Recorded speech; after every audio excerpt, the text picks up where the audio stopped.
What we're going to look at during this video is how the nth term rule can be used in different ways. The nth term rule is a rule that will allow you to find any term in the sequence. And the key fact is that n will always stand for the term number. So if you want the first term, n becomes the number 1. The second term, n becomes the number 2. So if this was a rule for a sequence and we wanted the fifth term, we're going to let n equal the number 5. That means to work out the fifth term, I will use this rule and work out 7 times 5, take away 3, which is 32. The fifth number in that sequence is 32. Pause this video and try this one yourself, and when you're ready, press play again. So first of all, what did you decide to let n equal? We want the 7th term, so n is the number 7.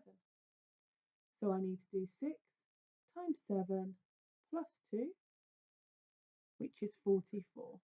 44 would be the 7th term of that sequence. So as you can see, we can work out any term we want. So if we have a rule, we can actually find out what that sequence is. So I have the sequence here that can be found by using 2n minus 1. So I'm going to find the first 4 terms of that sequence. So to start with, I'm going to let n equal the number 1. 2 times 1 is 2. Take away 1 is 1. The first term of this sequence is a 1. The second term,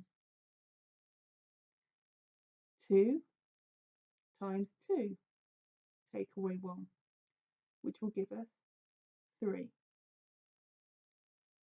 The third term, this time n becomes 3.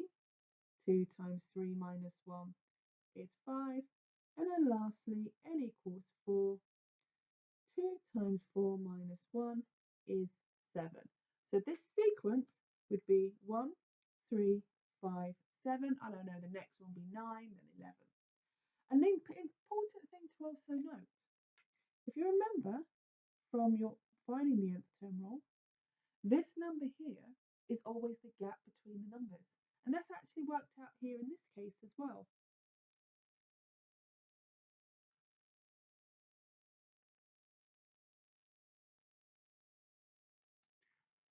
So let's do another sequence like that. Let's find out the first 4 terms of the sequence 3n plus 4. Now before you actually start, you should actually already know what the gap between the numbers are. But pause this video, create the first 4 terms and see if you're correct. Alright, hopefully you have done that, so let's go through it now. n is 1. 3 times 1 plus 4 gives me 7. n equals 2. 3 times 2 plus 4, which is 6, plus 4 is 10. Yep, we've got a gap of 3. So I'm expecting the next one to be 13.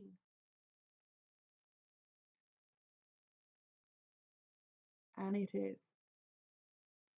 And I will complete the set.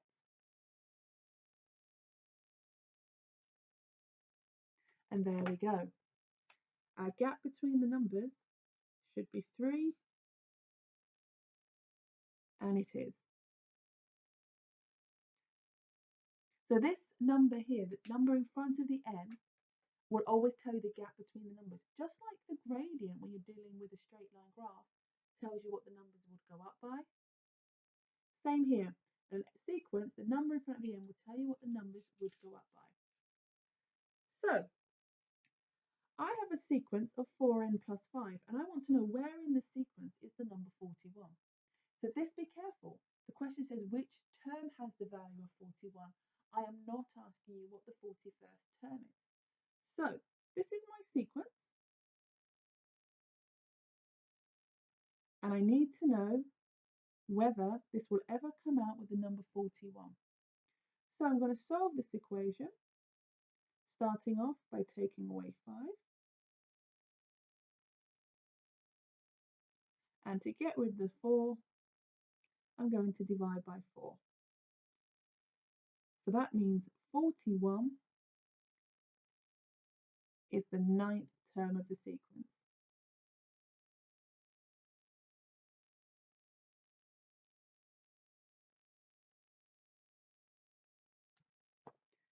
You could be asked that, or you could be asked, is a number in the sequence? So let's start off. Is 87, will this sequence ever come out as 87? So let's take away 5 off both sides again.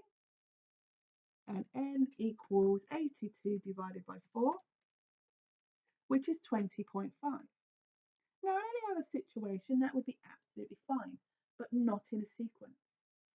For a sequence, n is always a positive whole number. So I can write here, because n is a decimal, the number 87 is not in the sequence.